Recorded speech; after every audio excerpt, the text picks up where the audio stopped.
Greetings, Guardians, and welcome to Destiny for Noobs, Episode 3. Now, obviously, guys, we're going to talk about the Titans this time round. First of all, I must apologise for this video being late. I haven't been feeling well lately. I've had a bit of a sore throat, headache, migraine, so that's why this video has been late. I was actually thinking about possibly changing it towards the Sunday mark, just because of the fact that it does give me more time, especially with, Tuesday reset and everything like that. Wednesdays does make it a little hard because obviously we've got so many things to do on the Wednesday day. And give me some extra time, so I'm going to try and put them out on the Sunday from now on. Apart from that, let's get into it and we'll talk about these Titans. So, first things first, guys, your subclasses. You do have is the Sunbreaker Titan, you have Defender Titan, and you have the Striker Titan. Now, the subclass, the Titan Sunbreakers, you will not be able to go through and unlock that until you hit level 25. And Defender and Striker, I believe Defender is the second one, so that'll be around 15 unless you switch it at start. And the first one will be your Striker class. We'll break them down in order, and then we'll talk to you about which ones you should use for which ones where. So first thing, guys, magnetic grenade on the Defender. Magnetic grenade that attaches to enemies and explodes twice.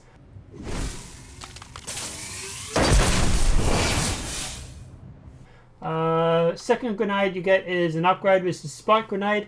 A grenade that attaches to any surface and emits a torrent of damaging void light.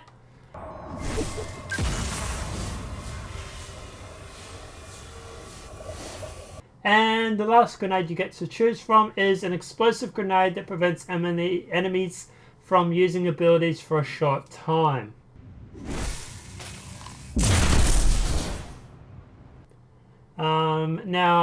I do like the magnetic grenades. I like those pretty good. But also the spike grenades aren't too bad as well. Spike grenades aren't bad. Suppression, yeah, really are. Obviously, depending on who you're fighting. I've never really seen many people use them. They sort of are very much a situation-based grenade. Lift, jump, and then press A twice while in the air to retain active lift. Upgrades lift to carry high.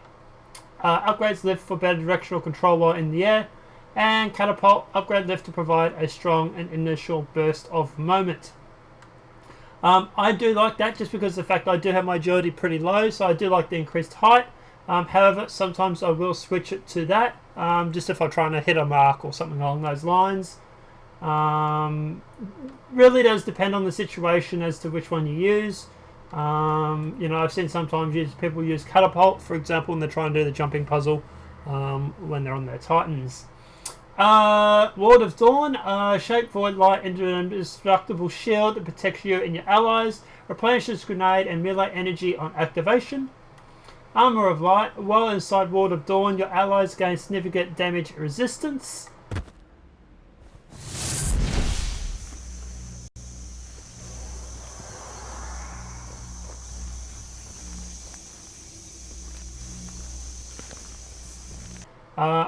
Blessings of Light. Passing through Ward of Dawn grants you and your allies temporary shield.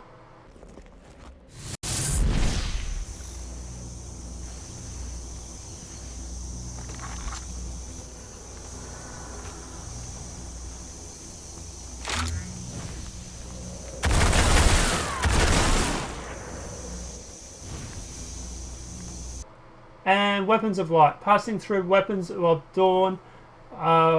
Weapons Light. Passing through Ward of Dawn grants you and your allies temporary increase to weapon damage.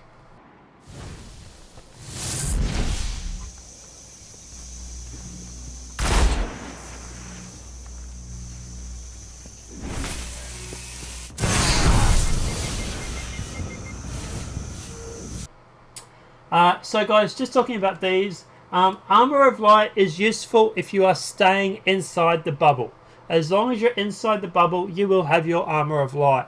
As soon as you step out of it, it will go off you though.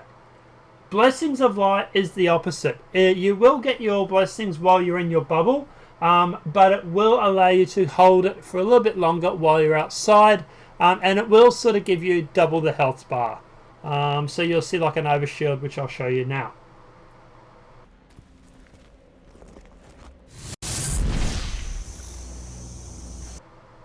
Now that is very much useful, for example, if you're trying to do Golgoroth, or if you're trying to do Oryx and you're using your Touch of Malice, or for example Atheon, or whatever it may be. That is where a lot of people will use Blessings of Light. And apart from that, Weapons of Light is also very much useful for passing through it and getting that extra damage buff. Something that the second Titan will normally run. So you'll have one Titan that will run Blessings, 101 weapons. It's a second thing that the Titan will run to allow you to drop the ogres and stuff like that a little bit faster when you're fighting Oryx. So these two definitely are huge. Cannot stress them enough. Make sure you've got those, at least one of those, when you're jumping into a raid. Disintegrate. Killing an enemy with powerful melee attack creates force barrier around which it absorbs incoming damage. While force barrier is activated, you and your weapons reload and will ready blindedly fast. Gift of Light. While force barrier is active, you and your melee kills create orbs of light. And the last one, force barrier constantly recharges. Obviously you'll always have Disintegrate on, but these are the upgrades. Force barrier active while all weapons reload is okay. While force barrier is active, your melee kills grant orbs is okay if you need orbs. But I just like the fact that it just constantly recharges. Training focus on battle recovery and toughness. Now, normally you'll always hear me turn around and say about putting your armor and recovery as high as you can. However, the same as the Warlock, I do find the Titans jump a little bit lethargic. So I do have the agility a little bit higher. However, if you do find that you are dying a lot and you're a lower light level, obviously it would be worthwhile putting that on. At the moment, this character is 334, 335. He doesn't have a problem with the raids, so I can run with a little extra high agility just to sort of give me that little extra pick-me-up. Training focus on toughness and speed. That will obviously drop your recovery and increase your agility. And training focus on battle recovery and speed will obviously increase your agility and your recovery, but decrease your armor. Like I say, guys, I do run that just obviously for the little extra pick-me-up. If I was dying a lot, I would obviously run the Titan Codex. But because he's such a high light, I don't need the extra health there. I'd rather run the agility. Bastion. Increase the duration of Ward of Dawn. Increase the strength and duration of Force Barrier. And Gift of the Void. As Ward of Dawn takes damage from enemy fire, it creates additional orbs. Gift of the Void is definitely something if you're doing, for example, if you're using the Defender for orb generation. However, guys, Bastion is something that you will always want to use. Just because of the fact that it does make it last a lot longer. It is definitely worthwhile having that on just for that. And as long as you're doing the raids, you should be always running Bastion. Training Codex 4. Training bonus. Training focuses on all the troops. That will obviously improve your armor, decrease your recovery, increase your agility. Not something I want. Training focus on battle maximum recovery. That will obviously go through and I think it does. Yeah. So yeah, maximizes recovery and minimizes armor and agility, which is obviously not too bad. Obviously, I don't need really high agility. And training focus on raw speed. Obviously, that decreases your recovery, increases your armor and your agility. I don't need the agility that high, so obviously I'm running with Training Codex 5. Untouchable reduces the cooldown time of Ward of Dawn. Yes, it will allow your armor to get higher, but let's have a look at what else is on. Iron Harvest. Heavy weapon kills have a chance to generate orbs of light.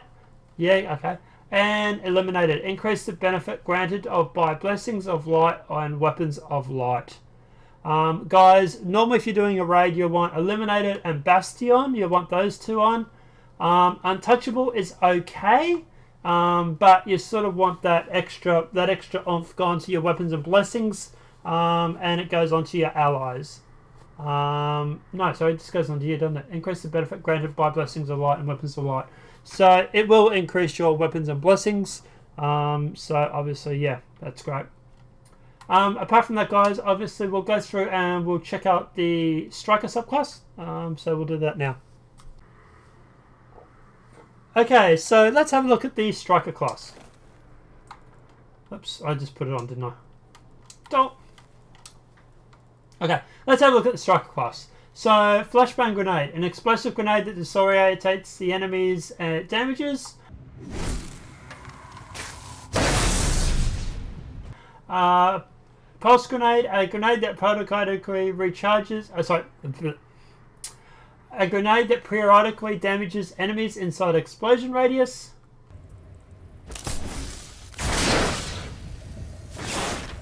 And lightning grenades, a grenade that is slick to any surface, periodically emitting bolts of lightning.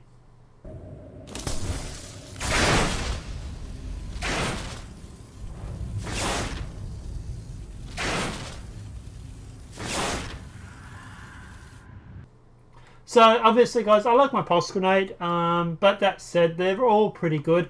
I do see the lightning grenade used a bit when it comes down to Crucible. But I like the pulse. I think it's more personal preference, but anyway. Lift, jump, then press A again while in the air to activate lift. It upgrades lift to travel at greater heights. Upgrades lift for better directional and control while in the air. And upgrade lift to provide stronger inertial burst of momentum. I use that because, like I said before, the Titan's jump is lethargic, so I want the extra height. But obviously if I'm trying to hit a mark or something like that, I will go for the extra control. Fist of Havoc smashes the ground and dissolves enemies nearby in a momentum of arc light. So that definitely looks pretty cool as well. Fist of Havoc leaves damaging dealing field in its wake. I'll show you that.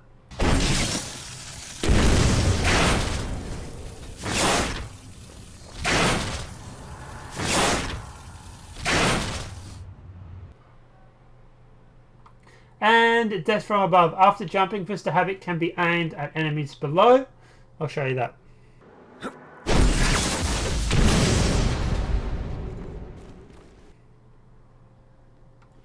And Shockwave. Fist of Havoc unleashes a wave of devastating enemy energy which travels along the ground. I'll show you that.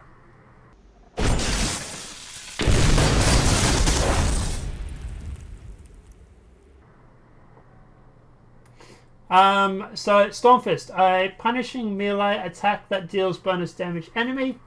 Overload reduces Stormfist cooldown. Hits with Stormfist have a chance to immediately reset its cooldown. Discharge, hits with Stormfist deals area of affected damage around the target. And kills with Stormfist significantly reduce the cooldown of Fist of Havoc. I've got that on, guys, just because the fact that I like gives me my Fist of Havoc a better chance of recharging. I mostly use Striker for Crucible, so that's why I've got that on there. Obviously I want the Fist of Havoc as soon as possible. However, the rest of the perks are pretty good as well. Training Codex 1, obviously training focus on battle recovery and toughness. So that obviously gives you armor and recovery, decreases your agility. Training Codex 2 is training focus on battle tough and speed. That will obviously increase agility but decrease your recovery. Training focus on battle recovery and speed will recover and agility but decreases armor. The reason why I don't care about the agility on this much is because I don't use this character for raiding. Well, not this subclass anyway. This subclass is mostly for PvP, and I don't really need to do that much jumping in PvP, so I don't really care about agility that much. Headstrong. Sprint faster, and sprinting increases the leap of distance of Fist of Havoc. I'll show you that. Aftershock. Increase the duration of pulse grenades, lightning grenades, and aftermath. And kills with Stormfist and shoulder charge immediately trigger health regen. That is actually kind of cool, transfusion. However, I obviously like the duration of pulse grenade, lightning grenade, and aftermath. So that's why I've got that on. So there's your lightning and there's your pulse. As long as you don't use flashbang, that would be beneficial. Training Codex 4, training focus on all troops. That will decrease your recovery and increase agility and armor. Training focus on maximum battle recovery. That will obviously max out your recovery. And training focus on raw speed obviously increases your agility and armor and decreases your recovery. To be honest, guys, like I said, I don't want agility on this because it is mostly for PvP.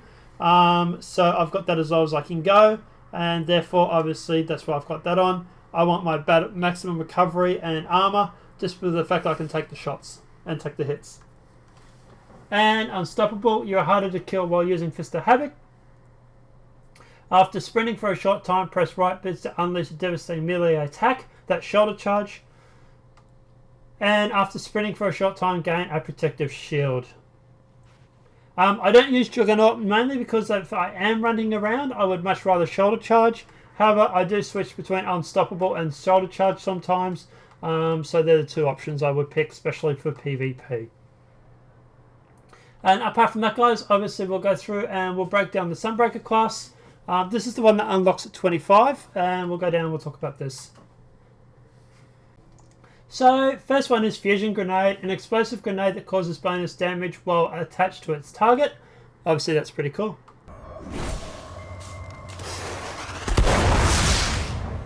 Thermite Grenade, a grenade that sends forward a burning light of fire. Pretty cool, I'll show you that.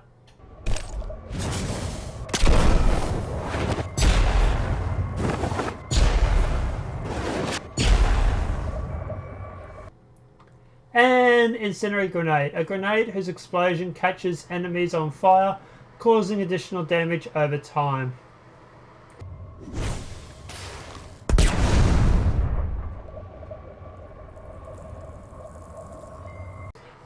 Personally, guys, I like Incendiary Grenade, but to be honest, they all are pretty cool. However, do keep in mind that some of your troops here will impact on your grenades, like for example the Striker class. So obviously if you are running certain troops, you do need certain grenades, so do keep that in mind. Lift, jump and then press A while in the air to activate lift. Upgrade lift to carry you higher. Upgrade lift for better directional control while in the air. And catapult, upgrades lift to provide a strong initial burst of momentum. I do use that obviously just for control. I use this mostly for this class for PvE or Prisoner of Elders. And sometimes in the raid, so it really does depend on obviously on what you're using it for. I use it for that, so that's why I've got running that sort of setup. If I was to do the raid, obviously if I was trying to do a jumping puzzle, you want to increase height, but if you're trying to do the raid, you're probably going to want your defender class anyway. It's just when you're doing Prisoner of Elders and generating orbs and stuff like that, you can use your Sunbreaker. Hammer of Soul, summoning a flaming hammer and wreak destruction upon your enemies.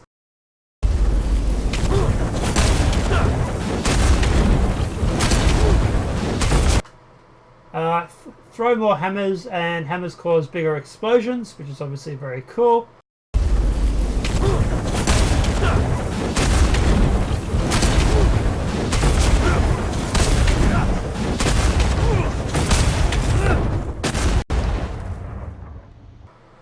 Press RB while Hammer of Soul to hurl yourself towards enemies in your path, exploding chain of fury damage to other enemies.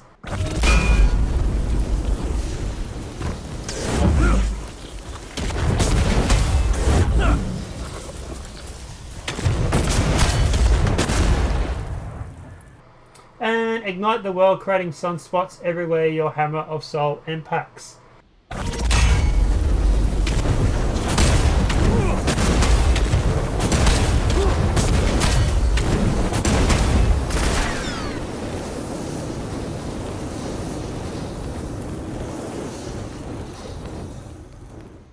Guys, Scorched Earth is pretty cool.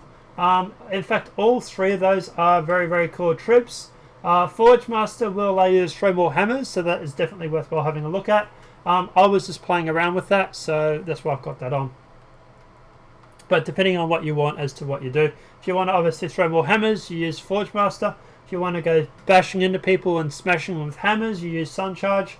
Or if you want to obviously leave sunspots and do DOT, you want Scorched Earth. Sunstrike, burn your enemies with heavy soul melee strike. Melting Point, burn away your target's defenses while burning. Targets are weakened to both you and your allies. Sunstriker releases a solar explosion on hit. Kills create a sunspot that damage enemies inside. And Strike the Forge. Reduces Sunstriker cooldown. Getting a killing blow with Sunstriker instantly recharges it. Now obviously that is pretty cool. So for example, run up and melee someone and it kills them, it'll be instantly recharged. Kill someone that damages enemies inside is obviously okay for DOT. And blown away your target's defenses. Yeah, it's okay. It's not too bad. Training Codex 1 is training focus on battle recovery and toughness. Training Codex 2 is focus on speed and toughness. That will obviously improve your agility, but decreases your recovery. And training focus on battle recovery and speed will increase your recovery, decrease your armor, but improve your agility, or leave your agility as it is. Obviously, guys, you want your armor probably higher or more higher than your agility, than your recovery. Just because of the fact that obviously, you know, it's great to be able to recover fast, but you also want to be able to take the damage. So I generally leave my armor as high as I can. If I'm going to go into Crucible, I will normally put on that. If I'm going to use Hammer of Soul. But obviously, like I said, I've been using this one for Prisoner of Elders, so it's set up for that. Flame Seeker, your Hammer of Soul will alter its flight path to seek out enemies. Pretty cool. Enemies felled by your hammer explode. Chain of Fury, solar damage to others. That is pretty cool.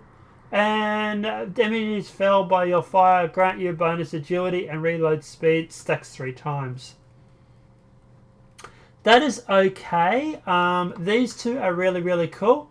I do like the fact that it will change its flight paths to seek out enemies.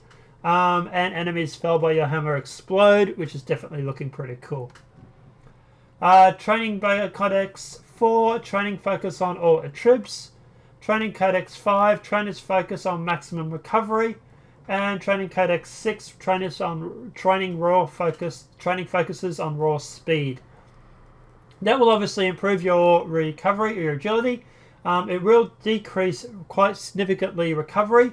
And it will improve your armor. Not something I want. Well, the top one will improve your agility and armor, but it decreases your recovery. Not something I want either. When super energy is full, grenade and melee abilities recharge twice as fast. Enemy brought down by your fire regenerates your health. And while standing in a sunspot, you'll gain an overshoot, and Hammer of Soul lasts longer. That is pretty cool. Anything to get your Hammer of Soul lasting longer is cool. That is okay, and that is actually not bad either. But obviously I like to regenerate as fast as I can. So guys, they're all the subclasses all broken down and explained. Now we're going to go through, we're going to talk about the situations in which we'll want to probably use them in. So we'll go through. So, okay, you're probably wondering which subclass to use for which situation. Okay, so first things first, guys. If you're going to do raids, definitely I would do your Defender class. Get that up and running, because there is nothing more frustrating than getting up towards Oryx or even Gorgoroth and not having a freaking Titan that doesn't have his Blessings of Light or Weapons of Light. So it's definitely worthwhile doing that. For your Striker subclass, that would I suggest Crucible and PvP. Definitely worthwhile doing it for that. However, like I say, if you're going to do your raids, do your Defender first. And your Sunbreaker, obviously that's going to be the last one you update because you have to be level 25. That is pretty much the best one for Prisoner of Elders.